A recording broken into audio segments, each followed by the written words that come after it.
पिछले चैप्टर में हम लोगों ने पढ़ा था जो है सांस लेने की प्रक्रिया, यानी श्वसन को हम लोगों ने अच्छे से पढ़ा था।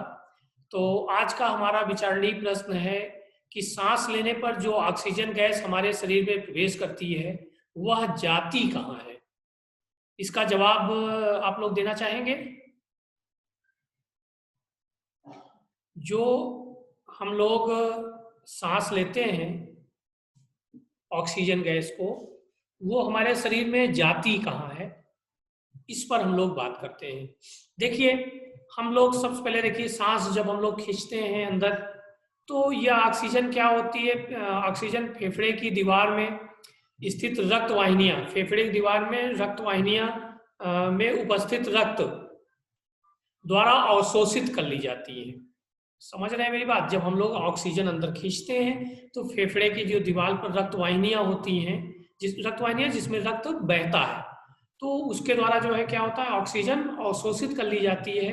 अवशोषित करने के बाद फिर वो हृदय में पहुंचता है। हृदय से होते हुए हमारे रक्त के माध्यम से जीवित कोशिका में पहुंच जाता है, और जीवित कोशिका में क्या होता है, भोजन का ये ऑक्सीजन विखंडन कर देती है जो है, और विखंडन करने के बाद हमारे शरीर को ऊर्जा मिलती है। साथ साथ में कार्बन डाइऑक्साइड गैस निकलती है, और जो कार्बन डाइऑक्साइड गैस है वो पुनः रक्त में शामिल हो जाती है और फेफड़ों तक पहुंचकर फिर नाक से हमारे बाहर हो जाती है।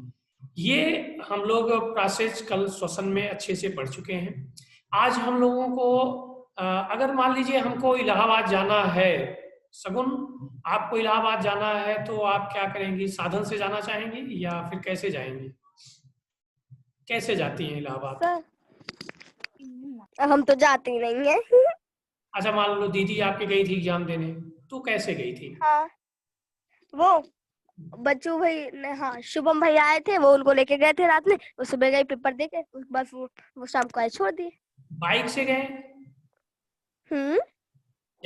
देखिए भाई, बाइक क्या की जो है एक स्थान से दूसरे स्थान पे पहुंचा दी कि नहीं आपकी दीदी को, जो है मीन शालिनी को? तो देखिए, परिवहन में भी यही होता है, हमारे शरीर में भी परिवहन होता है, लेकिन है उसका रूप अलग है। किस चीज का परिवहन होता है उसके बारे में हम लोग देखेंगे। परिवहन दो शब्दों से मिलकर बना है, परिधन वहन। परि का अर्थ है पार, मीन्स चारों ओर जाए कह सकते हैं। वहन का अर्थ है ले जाना, यानी किसी वस्तु को, अर्थात किसी वस्तु को एक स्थान से दूसरे स्थान तक ले जाना परिवहन कहलाता है जो है। ठीक है? तो हम लोग देखिए, सुबह शाम दिन रात हम लोग स्कूल आते हैं पैदल या साइकिल से, जैसे भी आते हैं। तो ये तो परिवहन के साधन हो गए, साइकिल जो है, यानी परिवहन क्या हुआ, एक स्थान से दूसरे स्थान तक जाना जो है।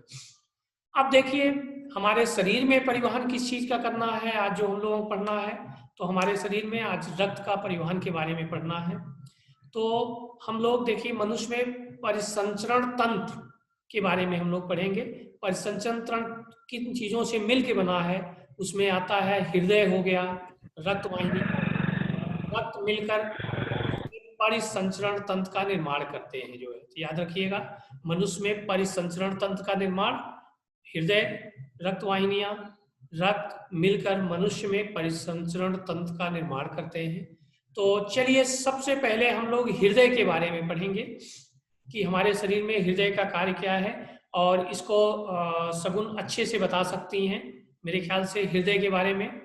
या सौरभ, आप बताना चाहेंगे हृदय के बारे में? हृदय के बारे में कोई बताए? हम बताएं? हाँ चलिए बताइए। हमें बताए ना? हाँ आप भी बताइए। अच्छा चले, वही बता दे, रहने दे भाई। तुम बताओ पहले, तुम्हें बता दो।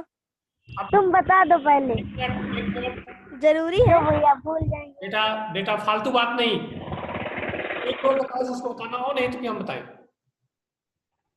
सर थोड़ा थोड़ा याद है, बस ज्यादा नहीं याद है। थोड़ा थोड़ा सबसे बताइए। पहले असिड रक्त दाने आले में पहुंचता है, उसके बाद फाइल वल के द्वारा दाने नीले में पहुंचता है, तथा अशुद्ध रक्त बाय आलन में तथा बाय नीले में पहुंचता है। सर इतना पता है। चलिए कोई बात नहीं, मैं आप लोगों को बता रहा हूँ। देखिए, इसमें पहली चीज तो हृदय के देखिए चार कक्ष होते हैं। एक, ये आपको देख रहा है, राइट एट्रियम लिखा हुआ है, और हिंदी में यहाँ देखिए लिखा है दाया अलिंद। फिर नीचे, दायालिन, बायालिन, दायानिले, बायानिले। हाँ, उसके बाद फिर दाया निलय देखिए, जिसको राइट वेंट्रिकल कहते हैं, और जिसको यह हिंदी में लिखा गया है लेफ्ट हैंड साइड में देखिए दाया निलय। फिर देखिए लेफ्ट एट्रियम है, यानी बाया अलिंद हो गया, और उसके बाद फिर बाया निलय हो गया। यानी हमारा हृदय 4 कक्षों में बटा हुआ है, 2 ऊपर हो गया, 2 नीचे हो गए जो है। और देखिए इसमें आप लोग देख रहे होंगे कि हमारे शरीर में देखिए ये ऊपर की ओर एक नली आ रही है, एक नीचे की ओर जा रही है। यानी ये जो नीले नीले टाइप दिख रही है आपको, ये क्या है, इसको शिरा बोलते हैं। अंग्रेजी में इसको वेन बोलते हैं, और हिंदी में इसको बोलते हैं शिरा। और देखिए हमारे शरीर में जो शिरा है, ये शिरा का कार्य होता है कि अशुद्ध रक्त का परिवहन करती है। परिवहन मतलब एक स्थान से दूसरे स्थान पे ले जाती है। तो शिराओं द्वारा देखिए ऊपर के लिए, ऊपर के भाग के लिए इधर से, और नीचे वाले भाग के लिए इधर से आके जो है सबसे पहले दाहिने अलिंद में जो है हमारा रक्त आता है जो है। दाहिने आलिंद में आने के बाद यहाँ देखिए एक वाल्व लगा रहता है, जैसे हमारे साइकिल में हम लोग क्या करते हैं, हवा भरते हैं ना, तो फिर हवा भर जाने के बाद वापस नहीं निकल पाती, उसी तरह वाल्व यहाँ होता है, लेकिन यहाँ ट्राइकस्पिड वाल्व होता है। इसमें देखिए थोड़ा सा फिगर एग्जैक्ट नहीं बना है, ये तो 2 आपको दिख रहा है, यहाँ से एक रोक लगाने के लिए है। जैसे ही रक्त हमारा इधर आता है तो ये वाल्व खुल जाता है, अंदर हो जाने के बाद फिर ये बंद हो जाता है। मीन्स ट्राइकस्पिड वाल्व से होते हुए, स्क्रीन पे कौन कर रहा है छेड़छाड़? स्क्रीन पर आप लोग बिल्कुल देखिए, यहाँ हमारे दाहिने निलय में रक्त पहुंच गया। फिर यहाँ से देखिए पंप होकर यहाँ देखिए पल्मोनरी वाल्व लगा होता है, इसकी सहायता से फिर क्या होता है, ये पल्मोनरी धमनी द्वारा फिर रक्त कहाँ पहुंच जाता है, फेफड़े में पहुंच जाता है। पल्मोनरी धमनी, ध्यान रखिएगा, अभी मैंने आपसे बताया कि अशुद्ध रक्त शिराओं में बहता है, लेकिन ये एक अपवाद है जिसमें कि ये पल्मोनरी धमनी क्या होता है, इसमें अशुद्ध रक्त बहता है जो है धमनी में भी, फिर फेफड़े में पहुंचता है। फेफड़े में अभी हमने विचारी तथ्य पर या प्रश्न पर बने बात किया था। फेफड़े में जाके फिर ये इसमें जो अशुद्ध रक्त होता है, इसमें कार्बन डाइऑक्साइड होती है, और जो कि फेफड़े में पहुंचकर वो बाहर निकल जाती है, और उसमें ऑक्सीजन मिल जाती है और रक्त शुद्ध हो जाता है। फिर पल्मोनरी शिरा द्वारा, देखिए पल्मोनरी धमनी द्वारा तो फेफड़े में पहुंच गया, फिर पल्मोनरी शिरा द्वारा यानी फुसफुस शिरा कह सकते हैं, पल्मोनरी वेन द्वारा फिर शुद्ध रक्त हमारे किस में आता है, बाएं अलिंद में आता है। फिर यहाँ से एक वाल्व लगा होता है, मिट्रल वाल्व कहते हैं इसको, और इसमें से फिर हमारे जो है बाएं निलय में पहुंचता है। फिर यहाँ से पंप होकर महाधमनी द्वारा पूरे शरीर में पहुंच जाता है जो है। फिर पूरे शरीर में फिर जाने के बाद फिर वहां से अशुद्ध रक्त शिराओं द्वारा फिर आएगा। ये क्रम हमेशा ऐसे चक्रीय चलता रहता है जो है। तो ये थोड़ा सा आप लोगों का आउटलाइन रहा, थोड़ा इसको लिखित में हम लोग देख लें। मनुष्य का हृदय गुलाबी रंग की त्रिकोणाकार पेशी रचना है।